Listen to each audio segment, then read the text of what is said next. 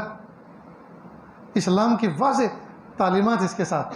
عجیب بات یہ ہے، آج شوہر کا حال یہ ہے، ساری دنیا میں بائک لے کر جائے گا، مسکرا کے سلام کرے گا، ہارن بجائے گا، ڈیپر دے گا، الیکٹرانک سلام کرے گا، اور گھر میں آتا ہے کمانڈر بن کر. اب پوچھتا ہے ہوں رہا دلوش، وہ کہتی ہے بینگن، کہ تو ہی کھا لینا. بینگن لا کے دیے تو بینگن پکائے گی، مچھلی لا کے دیتے تو مچھلی بناتی، اس میں اس کا کیا قصور ہے. اور کئی مرتبہ الٹا بھی ہو جاتا ہے، بیوی غصے میں ہوتی ہے کیا پکایا، کہ زہر، کہ تو ہی کھا لینا، میری تو دعوت ہے، میں تو دعوت کھاؤں گا تو ہی کھا لینا، جو تو نے پکایا تو ہی کھانا. نہیں دوستو، میرے پیارے آقا صلی اللہ علیہ وسلم نے اپنی بیویوں کے ساتھ کیا بیہیو کیا جائے اس کا طریقہ بھی ہمیں بتایا. عائشہ صدیقہ رضی اللہ تعالیٰ عنہ کا پیارے محبوب صلی اللہ علیہ وسلم نے ایک دوسرا نام رکھا تھا محبت میں، جو ہم میں سے اکثر کو معلوم نہیں ہے، وہ تھا حمیرہ. حمیرہ گجراتی میں جس کا ترجمہ کر سکتے ہیں لال گوری، گوری بھائی، لال گوری. یہ جس کا انگلش میں ترجمہ کر سکتے ہیں پنکی، پنک کلر والی. تو محبوب صلی اللہ علیہ وسلم عائشہ صدیقہ رضی اللہ عنہ کو محبت میں حمیرہ کہہ کے پکارتے تھے. ایک مرتبہ محبوب گھر میں تشریف لائے، عائشہ صدیقہ رضی اللہ عنہ پانی پی رہی تھی کٹورے میں، پیالے میں. تو اللہ کے محبوب صلی اللہ علیہ وسلم نے فرمایا حمیرہ ہمارے لیے بھی ذرا بچا دینا. تو عائشہ صدیقہ رضی اللہ عنہ نے اس کو بچا دیا. جیسے بچا دیا، آپ صلی اللہ علیہ وسلم نے اس کو اپنے ہاتھ میں لیا اور پوچھا حمیرہ آپ نے کہاں ہونٹ لگا کے پیا تھا، کہ ادھر سے. تو اس کو وہیں سے گھمایا اور اپنے ہونٹوں سے اسی جگہ اپنے ہونٹ لگا کے پانی نوش فرمایا جہاں عائشہ صدیقہ رضی اللہ عنہ کے ہونٹ لگے تھے. عائشہ صدیقہ کے دل میں کتنی محبت آپ صلی اللہ علیہ وسلم کی بیٹھی ہوگی. وہ تو پہلے سے بیٹھی تھی، لیکن اس بیہیو سے، اس معاملے سے کتنی محبت. جو سفید داڑھی والے بیٹھے ہوئے ہیں ان سے معذرت کے ساتھ یہ بات نوجوانوں سے عرض کرتا ہوں. پیارے نوجوانوں، ایک پتے کی بات آپ کو بتاتا ہوں. جتنی بھی عورتیں ہیں نا، شادی شدہ جتنی عورتیں ہیں، یہ اپنے شوہر سے اپنی محبت کا پروف چاہتی ہیں. زبان سے نہیں کہتی مجھے پروف دو تم کو مجھ سے محبت ہے کہ نہیں، وہ پروف چاہتی ہیں. چنانچہ شوہر اگر سفر سے واپسی میں اپنی بیوی کے لیے کوئی رومال لے کر آئے، کوئی چپل لے کر آئے، چھوٹی موٹی جیولری لے کر آئے، یا کھانے پینے کی کوئی پسندیدہ چیز لے کر آئے اور کہ پیاری تمہارے لیے اسپیشل فلاں جگہ سے لا، میرا کام تو فلاں محلے میں تھا، فلاں بازار میں تھا، لیکن وہاں جا کر آیا کہ میری پیاری کو یہ چیز پسند ہے، بس یہ چیز لانا، یہ چیز ہدیہ دینا، یہ تحفہ دینا، یہ آپ کی طرف سے ایک پروف بن جائے گا. بیوی سوچے گی میرے شوہر کو مجھ سے محبت ہے تبھی تو یہ لے کر آئے. وہ اس گفٹ میں، اس تحفے میں، اس کے آئینے میں اپنی پروف کو محسوس کر لے گی، میرے شوہر کو مجھ سے محبت ہے. کئی مرتبہ شوہر یہ بیہیو کرنے میں انتہائی ناکام واقع ہوئے. زندگی ہو جاتی ہے، عورت بوڑھی ہو جاتی ہے، لیکن اس کو یہ پروف نہیں ملتا کہ اس کو مجھ سے محبت ہے بھی کہ نہیں. ایک بات اور، وہ یہ دنیا کے جتنے اینیمل ہیں، جتنے گھوڑے، گدھے، بیل، گائے، بھینسیں، بکریاں ہیں، سارے اینیمل کھا پی کے ہیلتھی اور تگڑے ہوتے ہیں. بیوی وہ اینیمل ہے جو کھا پی کے صحت مند نہیں ہوتی، وہ اپنی تعریفیں سن کر صحت مند ہوتی. اس کو وکھان چاہیے اور یہ ضرورت ہے اس کی. جس عورت نے آنے والے مہمانوں کے لیے خدمت کی، صبح سے شام تک کھانا پکایا، طرح طرح کی وانگی تیار کی، پھوٹے منہ سے شوہر اس کو یہ نہیں کہہ سکتا پیاری مہمانوں کا بڑا دل خوش ہوا، اور مہمانوں کا دل خوش ہوا اس سے زیادہ میرا خوش ہوا کہ جی مہمانوں کو ہر چیز پسند آ گئی. وہ آپ نے 2 لفظ کہہ دیے، اس بیچاری کو سارے وٹامن مل گئے، ملٹی وٹامن گویا اس کو ٹیبلٹ مل گئی جی. اس کو کھانے کی ضرورت نہیں، اس کو 2 جملے خوشی کے مل گیا، اس کا دل شیر ہو گیا. ہم کتنے بخیل واقع ہوئے ہیں جو اپنی بیوی کو تعریف کے 2 جملے نہیں سنا سکتے. کتنی بری بات ہے دوست. وہ جو ہمارے گھر میں آئی ہے وہ ہمارے گھر میں کھانے کے لیے نہیں آئی, وہ ہمارے گھر میں بیڈ پہ سونے کے لیے نہیں آئی. ہم سے زیادہ اچھا اس کے گھر میں کھاتی تھی, ہم سے زیادہ اچھا اپنے بیڈ پہ گھر میں سوتی تھی. وہ اپنے آنگن کو چھوڑ کر آئی, اپنے محلے کو چھوڑ کر آئی, اپنی بستی کو چھوڑ کر آئی, سہیلیوں کو چھوڑ کر آئی, محض اس لیے کہ اللہ کا حکم اب ہو گیا, میں بالغ ہو گئی, اللہ کا حکم ہو گیا کہ اب تمہیں زندگی کے دن بقیہ دوسری بستی میں گزارنے ہیں, جی اپنے شوہر کے ساتھ گزارنے ہیں. تو کتنی بڑی قربانی دے کر آئی ہے, اور ہمارا حال یہ ہے کہ ہم اس کی قربانی کی قیمت نہیں چکا رہے, ہم قدر نہیں کر رہے. تو یہ بری بات ہے. تو محبوب صلی اللہ علیہ وسلم نے ہمیں معاشرت سکھلائی, ہم گھروں کے ساتھ اندر کس طرح سے رہیں, کس طرح محبت کے ساتھ ہم برتاؤ کریں. آج ہمارا حال یہ ہے, ہم کھیتی باڑی میں مزدوروں پہ غصہ کر کے آتے ہیں, یا انہوں نے ہمیں غصہ دلایا ہوتا ہے وہ غصہ اتارتے ہیں بیوی پر کیونکہ وہ کمزور ہے. یا ہمارے بیل نے ہٹ دھرمی کی ہے, اس نے برابر کام نہیں کیا, تو اسی غصے کے ساتھ آ کر بیوی کے ساتھ برتاؤ کرتے ہیں. بری بات ہے. سارے گھر کے ٹینشن گھر کی دہلیز کے باہر جھٹک کر آؤ, اور گھر میں آؤ مسکراتے ہوئے چہرے کے ساتھ, السلام علیکم ورحمۃ اللہ وبرکاتہ, ایسے انٹری لو. اللہ کے محبوب صلی اللہ علیہ وسلم گھر میں جب تشریف لاتے تو مسکراتے ہوئے چہرے کے ساتھ آتے. ایک مرتبہ دعوت کا کام چل رہا تھا, کفار و مشرکین کو توحید کی دعوت دے رہے تھے, کسی نے مس بیہیو کر دیا. آپ صلی اللہ علیہ وسلم کا حساس دل متاثر ہوا, گھر میں آئے تو چہرہ اداس تھا, دل ٹوٹا ہوا تھا. ماں خدیجہ الکبریٰ رضی اللہ عنہا فرمایا, ارے آج کس طرح سے گھر میں آ رہے ہو؟ تو محبوب کو احساس ہوا کہ ہاں کچھ غلطی ہو رہی ہے, تو واپس مڑے, اور واپس مڑ کر پھر مسکراتے ہوئے چہرے کے ساتھ سلام کرتے ہوئے آئے کہ ہاں اب ہوئی نا کوئی بات. معلوم ہوا مسکراتے ہوئے چہرے کے ساتھ سلام کرتے ہوئے گھر میں آنا, حشاش بشاش آنا, یہ گھر میں آنے کی گویا سنت ہے. ہم اس پر عمل کریں. تو اسلام کا چوتھا شعبہ کیا ہے؟ معاشرت, یعنی میاں بیوی کیسے رہیں, اولاد ماں باپ کیسے رہیں, پڑوسی پڑوسیوں کے ساتھ کیسے رہیں. اور 5واں شعبہ ہے آخری, اخلاق. اخلاق کا تعلق دل سے, دل کی کیفیات کے ساتھ. اس کے اندر حسد نہ ہو, جیلسی نہ ہو, اس کے اندر ریا نہ ہو, دکھاوا نہ ہو, اس کے اندر دشمنی نہ ہو, اس کے اندر محبت ہو, اس کے اندر اخلاص ہو, اس کے اندر ہمدردی ہو. تو اس کے اندر صفات حسنہ ہونی چاہیے اور کیل کانٹے نہیں ہونے چاہیے. تو یہ ہے اسلام کے 5 شعبے. اب ان 5 شعبوں میں سب سے بنیادی شعبہ عقائد کا ہے. اللہ اس کے رسول صلی اللہ علیہ وسلم کی توحید اور رسالت کا ہے, اور اس کی حیثیت, اس عقیدے کی حیثیت وہی ہے جو آنکڑوں کے اندر 1 کی حیثیت. آپ نے لکھا 1, لگاؤ آگے صفر بنا 10, 2 صفر بنے 100, 3 صفر بنے 1000, 4 صفر بنے 10,000, اور 5 صفر بنے 1,00,000. شروع میں سے ایکڑا ہٹا دو, 1 کو مٹا دو, کیا بچا؟ کچھ بھی نہیں, کچھ بھی نہیں بچا. ٹھیک بالکل اسی طرح اگر عقائد کا ایکڑا صحیح ہے, اس کے بعد جتنے اعمال ہیں یہ صفر بڑھتی چلی جائیں گی, بڑھتی چلی جائیں گی, بڑھتی چلی جائیں گی, ان کی قیمت بڑھتی چلی جائے گی.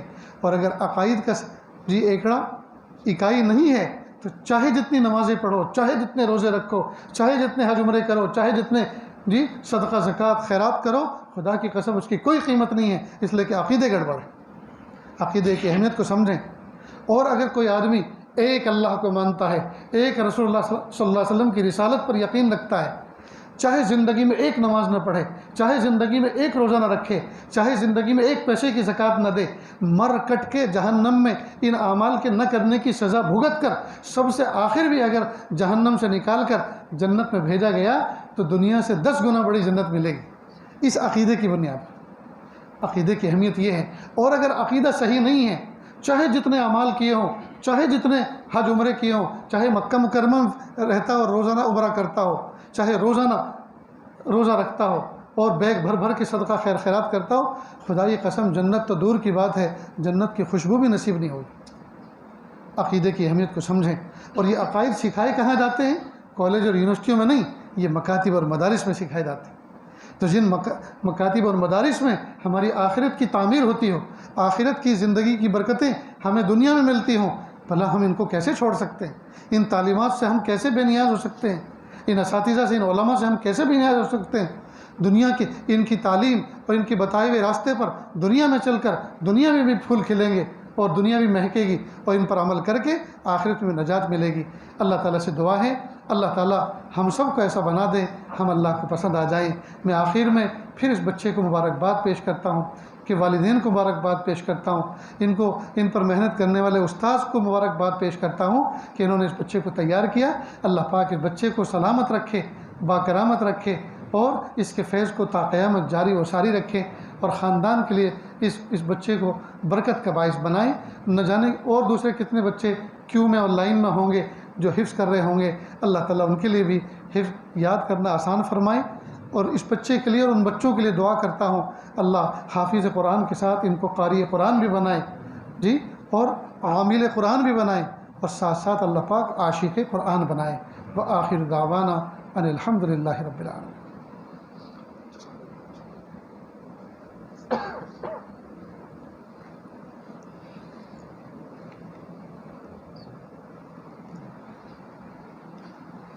دعا کر لیں۔ بسم اللہ الرحمن الرحیم، الحمد للہ رب العالمین، الرحمن الرحیم، مالک یوم الدین، ایاک نعبد و ایاک نستعین، اہدنا الصراط المستقیم، صراط الذین انعمت علیہم غیر المغضوب علیہم ولا الضالین، آمین یا رب العالمین۔ اللہ جی ہم ظاہر میں آپ کے بندے، حقیقت میں نہایت گندے، اللہ ہمارے دلوں کی گندگی کو دور فرما، ہمیں اپنی بندگی کا سلیقہ عطا فرما، شرمندگی والے کاموں سے ہماری حفاظت فرما، برے دن سے، بری بات سے، بری رات سے، برے انجام سے ہماری حفاظت فرما، سوء خاتمہ سے ہماری حفاظت فرما۔ پیارے اللہ یہ ہاتھ اٹھائے جانے کے قابل نہیں اور یہ زبان کو سوال کرنے کے قابل نہیں، آپ سے نہ مانگے تو کس سے مانگیں، آپ سے سوال نہ کریں تو کس سے سوال کریں۔ ایک کمزور ایک قوی کے دروازے پر، ایک سائل ایک سخی کے دروازے پر، ایک محتاج ایک غنی کے دروازے پر حاضر ہے۔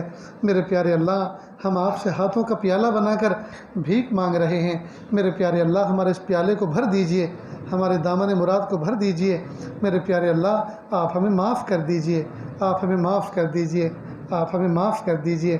میرے پیارے اللہ اس بستی میں اگر کوئی پردیسی فقیر آ جائے اور رات تاریک ہو چکی ہو، رات گہری ہو چکی ہو، اور وہ صدا لگائے کسی محلے میں آ کر، اور اس بستی کے رہنے والوں میں ایک مسافر ہوں، میں ایک فقیر ہوں، میں تمہارے گاؤں کے کنارے پر ایک درخت کے نیچے پڑا ہوا تھا، لیٹا ہوا تھا، لیکن بھوک نے مجھے سونے نہیں دیا۔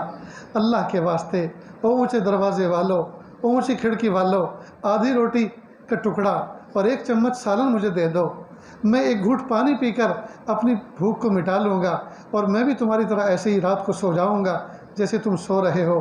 تو یہ صدا سن کر نہ جانے کتنے کسان، نہ جانے کتنے نوجوان اپنی بیویوں کے مونڈھے پکڑ کر ہلائیں گے اور کہیں گے پیاری اٹھ دیکھ کوئی روٹی کا سوال کرنے والا فقیر آیا ہے، اندھیری رات ہے، یہ کوئی سچا فقیر ہے، واقعی اس کو بھوک سونے نہیں دے رہی، لہٰذا اٹھ جلدی اور دیکھ ہاٹ پوٹ میں اگر روٹی ہو تو ٹھیک ہے، نہیں تو 2 روٹی کا آٹا جلدی سے گوندھ کر 2 روٹی پکا دے، میں اس کو کھلا دوں، اس کی دعائیں لے لوں۔ میرے پیارے اللہ اندھیری رات میں اگر کوئی فقیر روٹی کا سوال کرے، دروازے کھل کر اس کی جھولی میں لوگ روٹیاں بھر دیں گے، اس کے سر پہ روٹیوں کی گویا بارش ہو جائے گی، کوئی بھی آدمی روٹی کے فقیر کو محروم نہیں کرے گا۔ اے میرے پیارے اللہ اندھیری رات میں اگر فقیر روٹی کا سوال کرے نواز دیا جاتا ہے، ہم بھی تو اندھیری رات میں اللہ آپ کے سامنے کچھ سوال کرنے بیٹھے ہیں۔ میرے پیارے رب ہمیں مغفرت کی بھیک دے دیجئے، مغفرت کی بھیک دے دیجئے، کہ اللہ اپنی محبت کی بھیک دے دیجئے، اپنی معرفت کی بھیک دے دیجئے، تقوی طہارت کی بھیک دے دیجئے، رزق حلال کی بھیک دے دیجئے، توفیق و طاعت کی بھیک دے دیجئے۔ میرے پیارے اللہ ہمیں اپنا بنا لیجئے، اللہ ہمیں اپنا بنا لیجئے، اللہ ہمیں اپنا بنا لیجئے۔ میرے پیارے رب آج یہ بچہ اپنی بستی میں اپنے گھر کا کھا کر، اپنی بستی میں رہتے ہوئے، اپنے گھر میں سوتے ہوئے اپنے استادوں کے پاس حافظ قرآن ہوا، قرآن پاک کی تکمیل کی۔ یا اللہ ہمارے دائیں بائیں کنتھاریا میں اور ترکیسر میں، ڈابیل میں اور راندیر میں، جگہ جگہ جو دارالعلوم اور جامعات ہیں، یا اللہ سینکڑوں بچے دور دراز سے آئے ہوئے حفظ کرنے میں لگے ہوئے ہیں، معصوم بچے ہیں، بہت سے بچے تو وہ ہیں کسی کی ماں نہیں ہے، کسی کا باپ نہیں ہے اور کسی کے دونوں نہیں ہیں اور کسی کے ہیں تو کسی کام کے نہیں ہیں، جاہل ہے، غافل ہیں، ان بچوں کا پیٹ دکھتا ہے، سر دکھتا ہے، کوئی ہستی ایسی نہیں جس کو وہ ماں اور باپ کہہ کے پکاریں۔ کئی مرتبہ ایسا بھی ہوتا ہے کہ بچے عصر کے بعد مدرسے کے میدان میں کھیل رہے ہوتے ہیں اور وہی یتیم بچہ جس کی نہ ماں ہے نہ باپ ہے، وہ دروازے پہ گیٹ پہ بیٹھا رہتا ہے، باہر کے منظر کو دیکھتا رہتا ہے، آتی جاتی سواری کو دیکھتا رہتا ہے۔ اتنے میں اچانک ایک کار آتی ہے، اس میں سے ایک شخص نکلتا ہے، ڈکی کھول کر ایک بڑا سا بیگ اتارتا ہے، پھر اس یتیم بچے سے کہتا ہے بیٹا میرا ایک بچہ ہے، فلاں بستی کا ہے، نام اس کا یہ ہے، کیا آپ جانتے ہیں؟ کہ جی ہاں وہ میری کلاس میں پڑھتے ہیں۔ کہ ان سے کہو تمہارے ابو جلدی میں کہیں جا رہے تھے، تم سے ملنے آئے ہیں کچھ دینے کے لیے، جلدی سے آ کے وہ مجھ سے ملاقات کر لیں گیٹ پر۔ یہ بچہ دوڑتے ہوئے جاتا ہے اور اپنے ساتھی کو لے کر آتا ہے۔ باپ جب اپنے بچے کو آتا ہوا دیکھتا ہے اپنی طرف تو اس کا دل بھر آتا ہے، سینے سے لگاتا ہے، سر پہ پیار بھرا ہاتھ پھیرتا ہے، اس کے ہاتھ چومتا ہے، اس کے بعد کہتا ہے بیٹا تمہاری امی نے 5 جوڑی کپڑے تمہارے دھو کر بھیجے ہیں، 1 ہفتے کا تمہارے لیے ناشتہ بھیجا ہے اور آج کا گرم گرم کھانا بھی بھیجا ہے، اور ہاں بیٹا لو یہ 2000 روپے جیب میں رکھو، کینٹین سے کچھ کھاتے رہنا، اور جب کبھی ختم ہو جائیں تو اپنے کسی استاد کے فون سے مجھے فون کر دینا، پھر پہنچا دوں گا۔ وہ یتیم بچہ دور کھڑے کھڑے سوچتا ہے کاش میری امی ہوتی، کاش میرے ابا ہوتے، وہ بھی میرے لیے کپڑے لے کر آتے، ناشتے کا سامان لے کر آتے، میرے ابا مجھے سینے سے لگاتے، میرے سر پر دست شفقت پھیرتے، میرے ابا میری جیب میں کچھ پیسے ڈال کر جاتے، ہائے میری تو امی نہیں ہے، ہائے میری تو ابا ہی نہیں ہے۔ اور وہ بچہ جب اس سے دیکھا نہیں جاتا تو وہ روتے روتے وضو خانے کی طرف چلا جاتا ہے اور اپنے قیمتی آنسوؤں کو وضو کی نالی میں بہا دیتا ہے۔ اے میرے پیارے رب، اس کے بہتے ہوئے آنسوؤں کا صدقہ، اس کے بہتے ہوئے آنسوؤں کا واسطہ اللہ امت کی بگڑی بنا دیجیے، اللہ امت کی بگڑی بنا دیجیے، اللہ ہمارے حال پر رحم کر دیجیے، اللہ ہمارے حال پہ ترس کھا لیجیے، اللہ ہمارے حال پہ ترس کھا لیجیے۔ اللہ مدارس دینیہ کی حفاظت فرما، مکاتب قرآنیہ کی حفاظت فرما۔ میرے پیارے رب، اگر ناپاک عزائم والی حکومتوں کے عزائم اگر کامیاب ہو گئے کہ اللہ یہ معصوم بچے لا الہ الا اللہ کہاں پڑھیں گے، یہ کہاں سیکھیں گے؟ میرے پیارے رب کلمہ کی دولت سے محروم نہ فرمائیے، مکاتب کی تعلیم سے محروم نہ فرمائیے، مدارس کی تعلیم سے محروم نہ فرمائیے۔ یا اللہ ہمیں قدردانی کی توفیق عطا فرما۔ میرے پیارے اللہ اعمال کی پابندی کی توفیق عطا فرما، اسلامی روشن تعلیمات پر عمل کرنے کی توفیق عطا فرما۔ اللہ جی ماں بہنیں اپنے اپنے گھروں میں بیٹھ کر ان الفاظ پر آمین کہہ رہی ہیں، ان دعاؤں پر آمین کہہ رہی ہیں۔ اللہ جی ان ماں بہنوں کے دلوں کے اندر کچھ تمنائیں ہیں، مرادیں ہیں، ارادے ہیں جن کو مخلوق کے سامنے کہہ بھی نہیں سکتی اور دل میں رکھ کر سہ بھی نہیں سکتی۔ اللہ ان تمام کی دلی جائز نیک تمناؤں کو پورا فرما۔ یا اللہ ہم میں نہ جانے کتنے افراد ایسے بیٹھے ہوئے ہیں جن کے دلوں کے اندر کچھ آرزویں ہیں، اللہ ان کو پورا فرما۔ یا اللہ اس بستی پر خصوصی رحمت نازل فرما، بستی میں رہنے والے افراد کی زندگیوں میں برکت عطا فرما، آل اولاد میں برکت عطا فرما، ان کے غلہ سبزی ترکاری میں برکت عطا فرما، ان کی کھیتوں اور کھلیانوں میں برکت عطا فرما۔ میرے پیارے اللہ ان کے آل اولاد میں برکت عطا فرما۔ اللہ اس کو منار نور بنا کے قبول فرما۔ اللہ جو مانگا عطا فرما، جو مانگنے سے رہ گئے وہ بھی عطا فرما۔ کتنے بیمار ہیں شفا عطا فرما، کتنے کمزور ہیں قوت عطا فرما، کتنے بچے پردیش میں رہتے ہیں، ماں باپ سے دور ہیں، کہ اللہ ان کو بھی دل میں ماں باپ کی یاد آتی ہے، ماں باپ بھی ان کو دیکھنے کے لیے تڑپتے ہیں۔ اللہ دونوں کے لیے ملنا آسان فرما۔ کتنے بچے ایسے ہیں جو پردیش چلے گئے، اپنی بیوی بچوں کو بلانا چاہتے ہیں، کاغذات میں کمی ہے، ویزا نہیں مل پا رہے، اللہ عافیت کے ساتھ جمع کر دیجئے، اللہ عافیت کے ساتھ ملا دیجئے۔ اللہ جو مانگا عطا فرما، جو مانگنے سے رہے وہ بھی عطا فرما۔ صلی اللہ تعالی علی خیر خلقہ محمد و آلہ و اصحابہ اجمعین برحمتک یا ارحم الراحمین۔